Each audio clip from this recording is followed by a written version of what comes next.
Hello, everyone. Hello, hello. Hi. So our next speaker is Dave Park.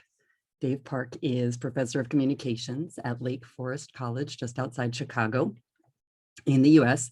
He received his graduate training, master's and PhD at the Annenberg School for Communication at the University of Pennsylvania. His scholarly interests include media history, media sociology, history of communication study, new media, and the music industry. He plays drums, guitar, and the bassoon, and has been interested in music his entire life. Now, I have to tell you why Dave is so cool. Dave is a new client of mine. I have yet to work with him. And we were on a phone call a couple weeks ago, talking about the finer points of an upcoming event. Again, haven't yet worked with him. And I said, by the way, don't you also want to speak to this group of interpreters from all around the world? And without ever having worked with me, someone's I just muted them. Someone's mic. Okay. Without ever having worked with me, super awesome Dave said, sure, this sounds like a fun thing to do. So that is how Dave got roped into this. Dave, take it away. The floor is yours. Thank you, Mel. And good morning, good afternoon to some of you. It's great to be speaking with you. Mel is wonderful. It is great to work here. My talk today is called Notes on the Regional and Local History of Rock and Roll in the US. I will dive right into it. The history of rock and roll is often told as a story involving nations.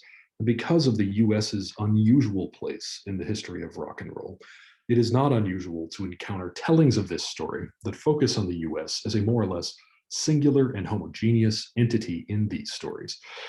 There is some reason to understand the history of rock and roll this way. Music markets have for a long time been presumed to operate with nations in mind. We find radio networks, record labels, music promotion, and live performance are often calibrated on the national level. When we take on the international history of rock and roll, we often find considerations of differing national tendencies in the music, leading us to appreciate transnational flows in the history of rock and roll, as between Japan and the US, and France and Nigeria and Mexico and beyond. Though the nation-centered history of rock and roll has its place, I am here today to point to the importance of regional and local patterns in the history of rock and roll. To emphasize the local dimension of rock and roll history is an important way historically to capture where the action has been. Moving from a national level to a local level can be compared to working not on a just an ecological level, but also a cellular or even atomic level. I believe, of course, the US is in many important ways not unusual. It is just one case where the importance of the local can be detected in the history of music and in the history of rock and roll specifically. I draw inspiration from this focus on the local from the philosopher John Dewey, who survived, who surveyed US culture in the early 20th century and pointed to the importance of the local and regional levels of culture. Dewey, who is impossible to read, most clearly expressed this concern in his article, Americanism and Localism. Dewey's topic in this article was journalism, certainly not rock and roll. He saw in US journalism a drive to eliminate local differences. He feared that localism was being sacrificed in the early 20th century in journalism, partly because of a belief that important journalism needed to focus on some imagined American ideal. As Dewey describes the situation, it is very easy to imagine the US as one large and unified force. This takes the forms of an expectation and of a norm. The expectation component seems, in Dewey's treatment, to be a kind of outgrowth of how capitalist markets operate. It stems from the desire of those selling things, including those who sell culture, to anticipate more than just a local market. The norm version of this national focus stems from habits of feeling installed after the American Civil War, when the idea of a national union was thoroughly installed as something that US citizens ought to respect and cherish. Dewey locates this emphasis on the national level of culture in the context of journalism. Reading national newspapers, he argued, reminds one of his childhood textbook in history. Let us have this over as soon as possible and get to something interesting, it all seems to say. The national focus in the news, he connects to a drive to Americanize culture. An impulse he shows is itself related to fear of immigrants and to a collective desire to model American culture on the ostensibly great cultures of Europe. Dewey has little patience for this. He says, no, we should focus on the local level.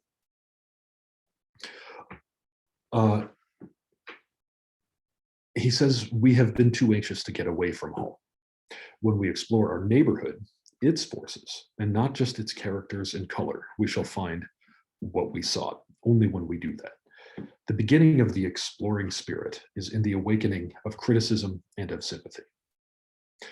When applied to the history of rock and roll in the US, we can, I think, quite easily identify the utility of focusing on the local.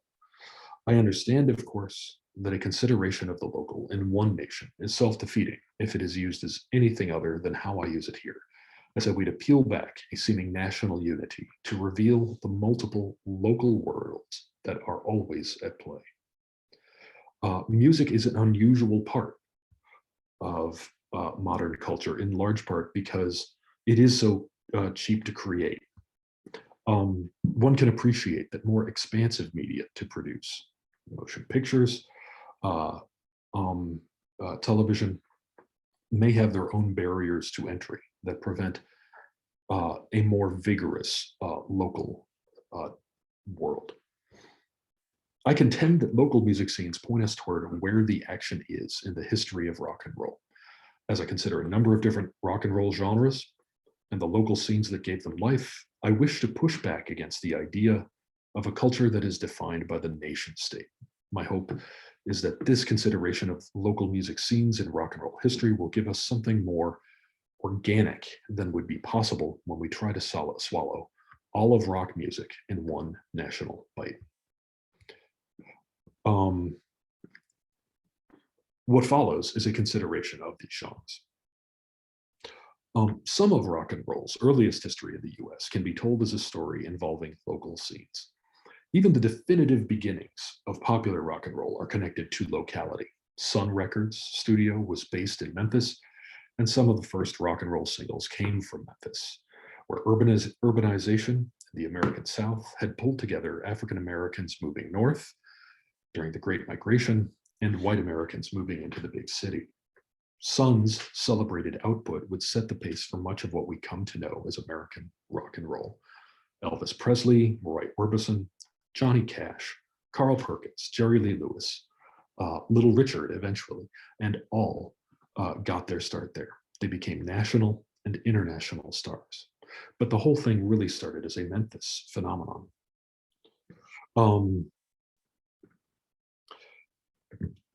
Think of some of the other local rock and roll scenes in the 1950s before the Beatles, whom you'll hear about later today. Lubbock, Texas was the hub for Buddy Holly, and then El Paso was the home to Bobby Fuller. New York City and Philadelphia emerged as homes for crooners like Dion and Frankie Avalon. Instrumental and vocal surf music emerged simultaneously on the coast of Southern California.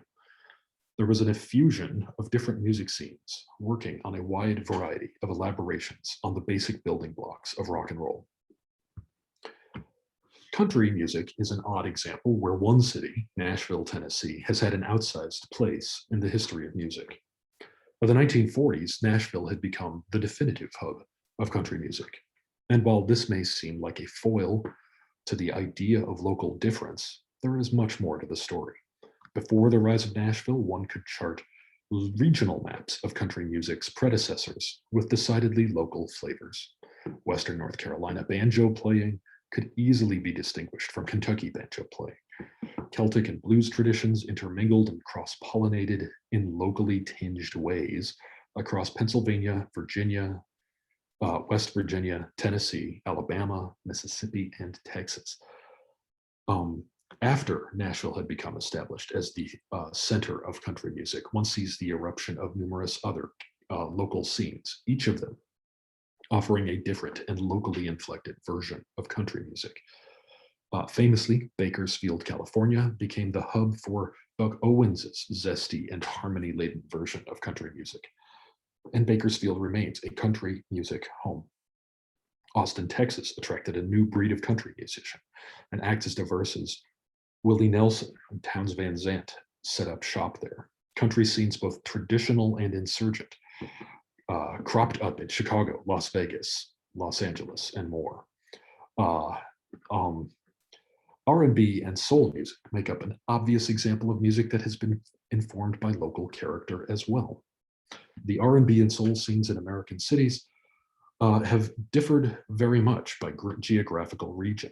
Memphis, Tennessee, again, or Soulsville, was famed for its guitar-heavy arrangements and gravelly vocals, a sound exemplified by Otis Redding, Sam and Dave, Rufus Thomas, Booker T and the MGs, and more. Chicago became the home to a silkier and more ballad-focused soul output, where acts like the Impressions, Curtis Mayfield, Jackie Stewart, and Gene Chandler introduced a more nuanced and often softer tone. Detroit became synonymous with the Motown label, where a focus on pop hooks and lead singers gave us Stevie Wonder, the Impressions, Smokey Robinson and the Miracles, Marvin Gaye, Diana Ross and the Supremes, and the Four Tops. Philadelphia was widely known for its symphonic soul reveries, and the production and songwriting team of Gamble and Huff helped to bring us the OJs, Harold Melvin and the Blue Notes, the Stylistics, and the Delphonics. And this is to say nothing about the substantial and particular versions of soul associated with New Orleans, Houston, Los Angeles, Miami, and Cincinnati. Punk rock is a more obvious example of how local music scenes and local networks came to play a role in a broader formation. With its initial stirrings in Detroit, the MC5, the Stooges, Death, Cleveland, where Rocket from the Tombs, the Dead Boys, and Pere Ubu originated, and New York, where the Ramones, the New York Dolls, Richard Hell and Voidoids, and television held sway. Punk rock became a fabled example of how music's local dimensions came to matter. This was particularly evident in the two local punk rock scenes to give birth to so-called hardcore punk rock, Washington, D.C. and Los Angeles. In Washington, D.C., artists like Bad Brains and Minor Threat inspired a wave of musical innovation that played punk music faster and with a kind of political and emotional urgency that had not previously been seen. In Los Angeles, hardcore was closely associated with Black Flag, and the punk scene sprawled out like the city of Los Angeles itself, with bands like X, the Circle Jerks, Saccharine Trust, and the Descendants filling out a broad punk spectrum. Punk scenes in Seattle, San Francisco, Austin, Boston, and Minneapolis each quickly developed their own sounds. I have done little here, very little, but one thing I have done is point to local scenes in the history of rock and roll. I simply do not have time to say much about why these differences between local and regional sounds and styles have emerged. A consideration of how music comes to be produced inevitably puts us in contact with networks of individuals, themselves almost always defined locally. Music comes from groups of people writing and performing music together, themselves associated with interlocking networks of music recording studios, record labels, record stores, live music venues, concert promoters, artists management, music journalists, and more. At every level of this ecology, there are moments when local conditions impress themselves upon rock and roll. There are also numerous factors working against local differences, and indeed many of the same operators who are defined in part by locality are also defined in part by the anticipation of national or international exposure. Certainly, global media conglomerates have smoothed out local music globally, erasing some local differences in an effort to develop something with global appeal. There is a dialectic of sorts where we can understand creative innovation in music coming from localities And this innovation occasionally spills over into the broader world when the global media corporations find something to do with it. Of course, these globally distributed musics can themselves become the inspirations for local scenes everywhere. Transnational and translocal music flows must themselves be put in a local perspective. To return to Dewey, it is worthwhile to reflect upon the influence of locality on the history of rock and roll. To take entire genres of music as pre-existing national or global phenomena is to miss much of what's going on and much of what makes music creative and worthwhile and what makes it fit into our lives. Thank you for your time. Thanks, Dave. That was awesome. I think we have time for one or two questions. So I've got two. You pick which one you want to answer first, or just one of them. You pick which one you want to answer. Okay. So thanks for talking a lot about the differences between the importance of focusing on the local flavors and the local differences. And I think that really resonates here with people from all over the place.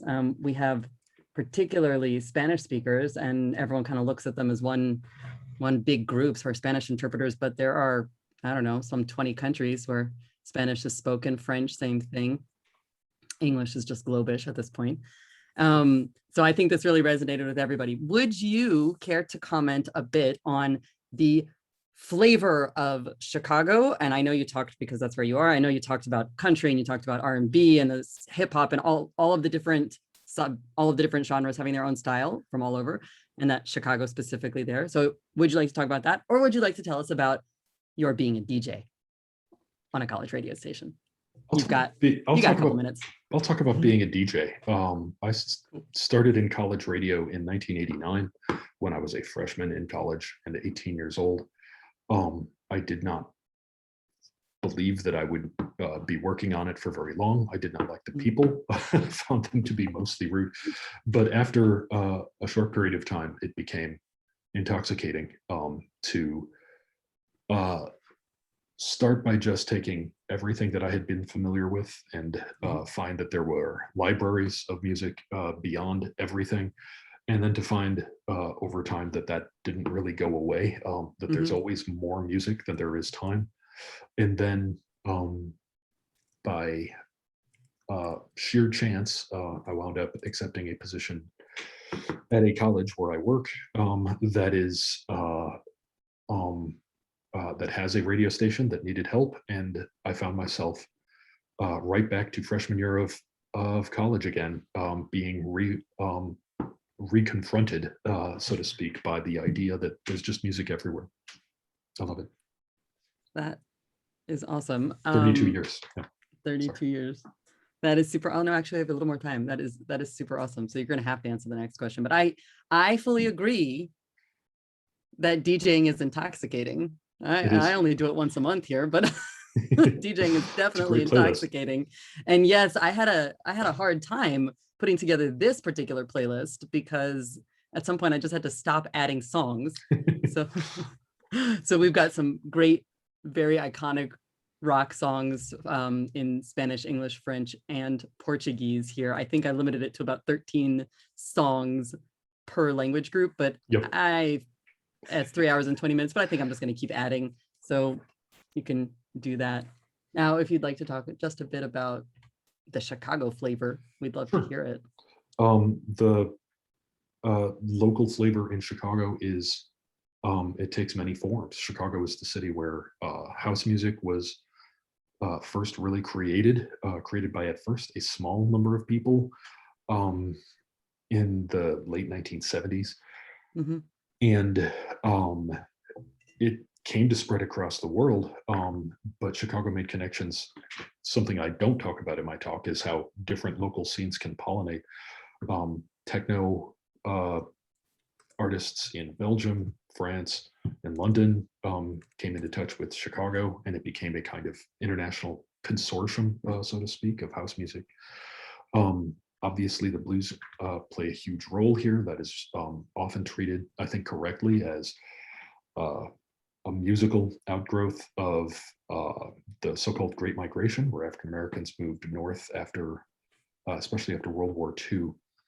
And that blues tradition takes on many forms. The west side of Chicago had its own more soulful blues. The south side of Chicago had more closely associated with Muddy Waters, something more closely connected to the country blues. Chicago's punk rock scene, which I've been part of for most of my life, has been kind of a more avant-garde experience than many would prefer, but I love it. As it became isolated and weird is one way to put it, which is how I like local scenes. I mentioned the soul and R&B tradition in Chicago is still one of my favorite things. Curtis Mayfield working 4 decades, never making a bad record, just always creating these big, silky symphonies of soul. An unusually Chicagoan thing in that it was 15 or 20 people playing on each other's records, forming a small community, and really doing a lot. That's awesome. I like the term symphonies of soul. Yeah.